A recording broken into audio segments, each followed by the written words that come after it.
Hello YouTube, welcome back to a brand new video. My name is Kevin and this is the Red Pilling channel. So I just want to give my thoughts on the horrible assassination that took place. Well, this Wednesday will be 3 weeks ago since it happened. As whole nation, even the world, it shook the world even. Turning Point founder, well now former Turning Point founder Charlie Kirk was assassinated at a college campus in Utah State or Valley was the university. Was giving a debate, starting his tour where he would go and debate college students, and he was assassinated and taking a fatal bullet to the neck.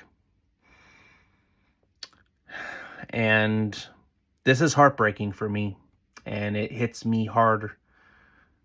It's me really hard because I remember Charlie Kirk when he first was on the scene, before a lot of people even knew who he was, before he really went mainstream. And Charlie Kirk, I also remember, because I'm from Arizona originally. I live here in Wisconsin, but he also lives in Arizona, where I'm from, and that's where he started Turning Point. So that's where the headquarters is at. And yeah, it hits home for me. It's like, because I used to also go hear him speak at his events. At his church, he would have speaking events where he would talk about various issues, and he would talk about them. And he wanted to get this church involved. He wanted to shake up a church that was kind of asleep, kind of intimidated, and he wanted to shake them up to get them involved, because he believed the church had such an important role that they could use for good, and that's to be an influence in this culture. So many people say that Christians should not be involved in politics, and he believed that was so wrong. Because you see, even if we don't think we need politics, American politics certainly needs Christians. And I think a lot of the church has lost its way, and he wanted to wake it up, train pastors and people of faith to be bold. That's the most important thing about Charlie Kirk. He was a devout Christian. He was also, really involved in political activism, but a lot of that was because of his faith. He valued families, and he wanted to make a difference to young people, his generation. He's just a little older than me, actually, a little older than me.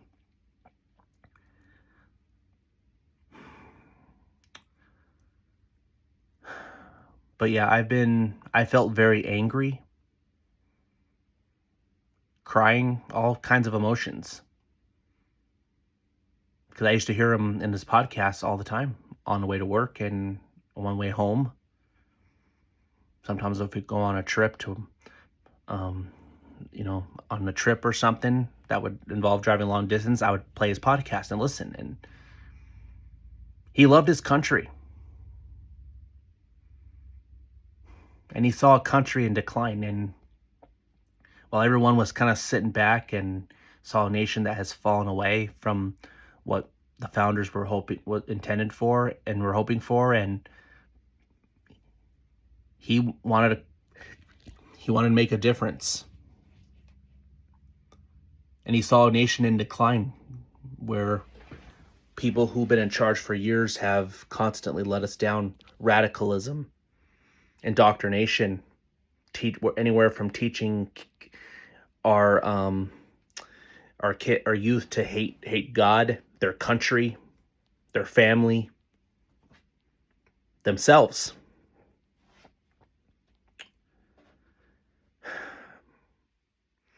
Charlie Kirk was not standing for that. He was standing up against the lies that were being told.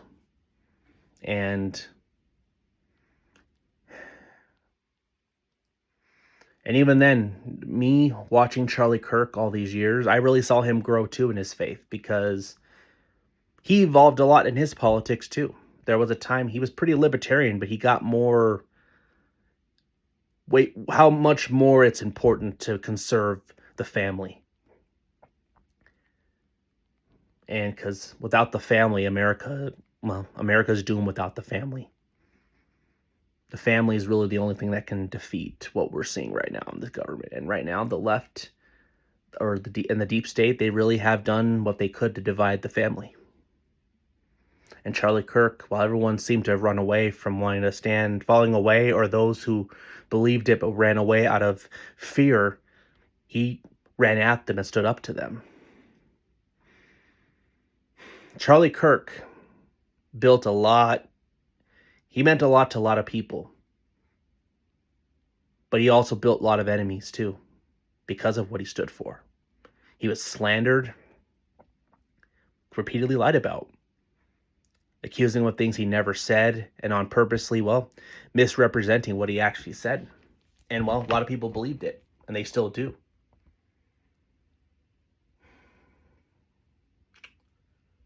Charlie Kirk did not deserve that. Nobody deserves that. And this is spiritual. Because just before this, my last video I made about the Ukrainian girl that was brutally stabbed by a black man that murdered her just because she was white. That was the last video I made, and that's the day Charlie Kirk was killed. And Charlie Kirk was just talking about that, and then he was killed. And before the Ukrainian girl, we had a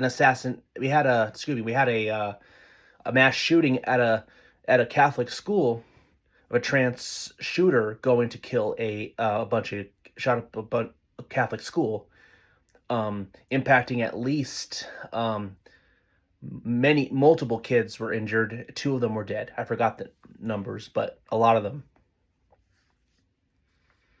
We have a huge problem. This is spiritual. It's all connected. It's not really coincidence anymore. It's spiritual. The devil hates the family. And just like God uses people for good, the devil uses people for evil. And he's using his people to go and hurt people who believe in Christian values.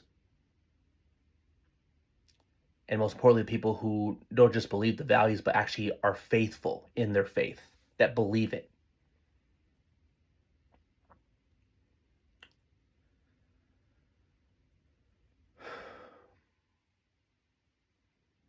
And then we had what happened to Charlie Kirk.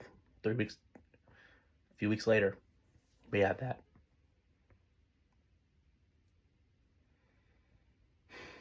And it's been hard. It's hard. And thing is, it's hard to say never again, because it probably will, because no one's taken this seriously.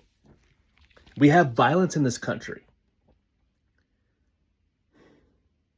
We have one side that believes assassination's okay.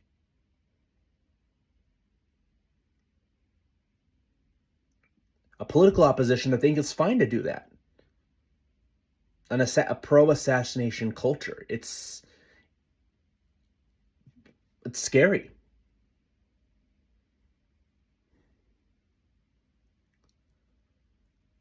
And no one in leadership really has taken it seriously. I mean, we have Trump now. I can't say, I'll take it back, never. We do have Trump finally being bold on it. And J.D. Vance, I liked some of the stuff they were saying, but there are times I wish we took this way more seriously before this happened. Because a lot of time the left made threats, because they make threats all the time about wanting to harm their opposition, but no one takes it seriously enough. And now they actually have succeeded to taking out Charlie Kirk. We have to take this seriously, people. And how do we take this seriously? We have to cut, as they say, we have to cut the head off the snake and cut where it's coming from, and that's the school system that has been feeding this garbage, these horrible values to young people. Now, there's a big base that are radical, but I want to talk about the good things now.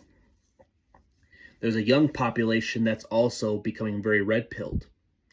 For example, here in Wisconsin, Trump won the Gen Z vote, 18 to 24, 50%. And they're expected to move more right as the years come by, at least culturally. They're getting more religious. The media doesn't want to talk about that, but they are. And they felt it. Charlie Kirk made a huge impact too. They know it. And they saw him as a threat, and they felt they had to take him out. But I believe the enemy has overplayed his hand. He always does. Because that memorial that they held for Charlie Kirk was literally, you heard it where the gospel was proclaimed, and I heard over 100 million people, or even more, heard that. That meant, and as the Bible says, faith comes by hearing. We have no idea yet how much impact this is going to have, and you're already seeing the impact. The church attendance has grown since then. And you are seeing some people that are moderately liberal that are like, I'm done with the left for this. Charlie Kirk had a lot of respect from people who might have been somewhat liberal too, because he believed in dialogue, people. Dialogue.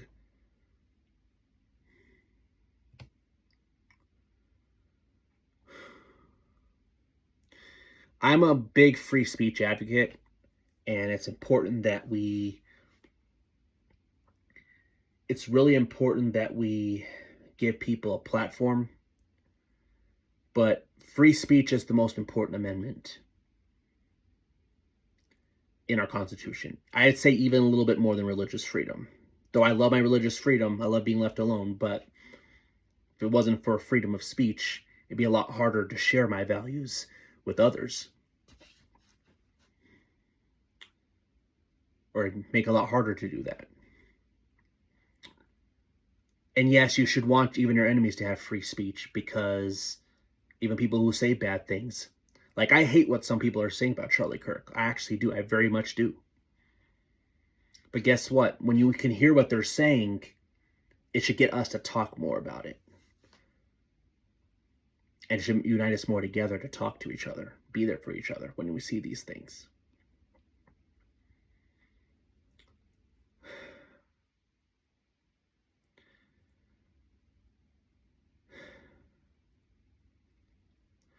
Anyway. But yes, that Charlie Kirk meant a lot to me growing up, and I believe he's going to have a legacy, but we cannot let the left, the deep state, whatever, they're part of the left. They own the left. They are the left.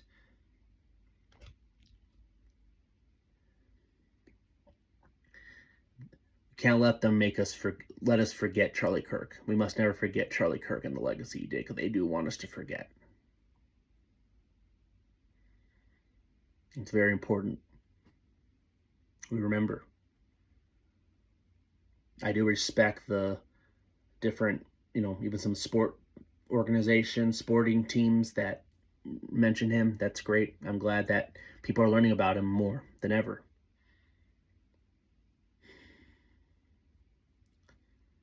So, we have to keep fighting. And most importantly out of this, Kirk is a martyr.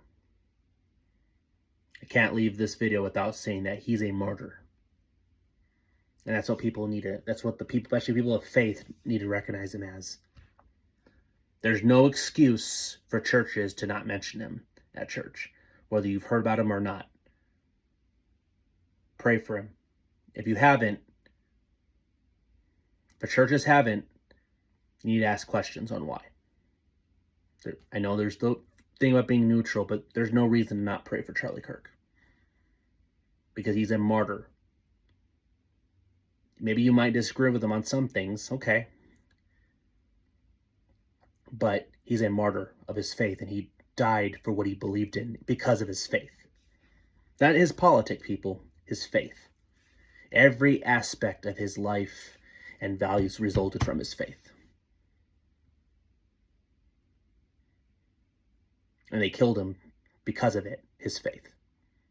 And it's a statement because they're going to come after more people. There's some more prominent conservative figures. There's a lot of people that they love to come after. And if they now that they believe they can get to Charlie Kirk, they can go after Tucker Carlson, Megyn Kelly, there's Steven Crowder.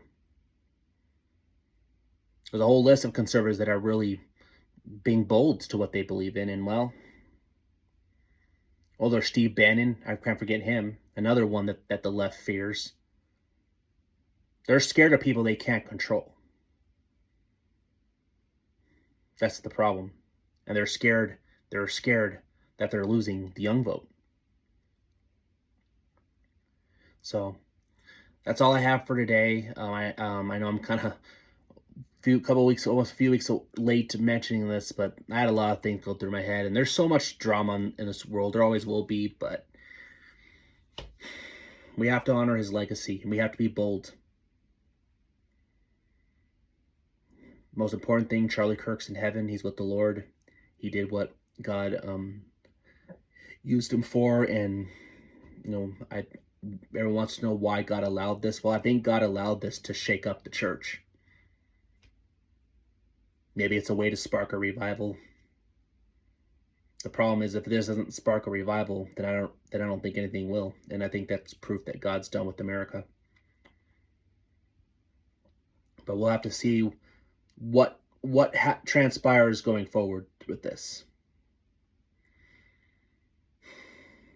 Anyway, that's all I have for today. I'm going to start getting back to posting more videos. There's a lot of craziness in the world that I want to talk about, and anywhere between Israel and Gaza, and anywhere between free speech. I want to start being more of a free speech advocate on my channel, so I'm going to start talking a lot about that more as well.